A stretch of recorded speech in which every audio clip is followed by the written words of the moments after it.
بسم الله الرحمن الرحيم عن ابن عمر رضي الله تعالى عنهما أن رسول الله صلى الله عليه وسلم قال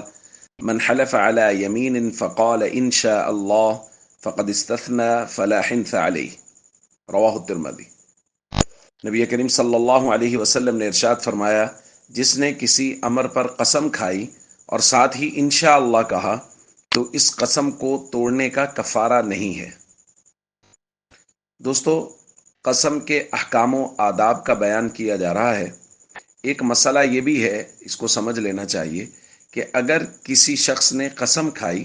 اور اس کے ساتھ ہی متصلاً انشاءاللہ کہہ دیا، جیسا کہ کسی آدمی نے قسم کھائی کہ میں کل زید کے گھر ضرور جاؤں گا، اللہ کی قسم انشاءاللہ، یعنی قسم بھی کھائی اور ساتھ میں انشاءاللہ کا لفظ بھی بول دیا، تو یا کسی کام کے نہ کرنے پر قسم اٹھائی، مثال کے طور پہ کوئی آدمی قسم کھاتا ہے، اللہ کی قسم میں کل کھانا نہیں کھاؤں گا، انشاءاللہ ساتھ کہہ دیتا ہے،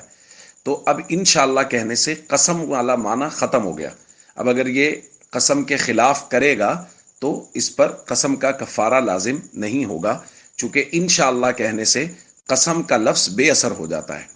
اس لیے اس مسئلہ کو بھی ذہن میں رکھنا چاہیے، لیکن یہ بات بھی ذہن میں رہنی چاہیے کہ ایک تو بات بات پر قسم کھانی نہیں چاہیے، اور ساتھ ساتھ یہ بات بھی ہے کہ اگر کوئی قسم کھائی ہے تو گویا اللہ سے کسی کام کا وعدہ کیا ہے، تو جب قسم کھائی ہے تو اس کام کو ضرور کریں۔ ہاں، ایک بات ہے جس کو ہم پہلے بھی بیان کر چکے ہیں کہ اگر کسی ایسی بات پر قسم کھا لی ہے جو بات شریعت کی نظر میں ناپسندیدہ ہے، کسی رشتہ دار سے بدسلوکی کی قسم کھا لی، یا یہ قسم کھائی کہ میں فلاں رشتہ دار سے بات نہیں کروں گا، ان سے تعلق نہیں رکھوں گا،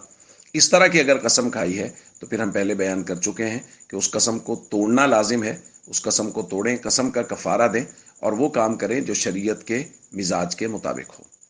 السلام علیکم ورحمۃ اللہ وبرکاتہ۔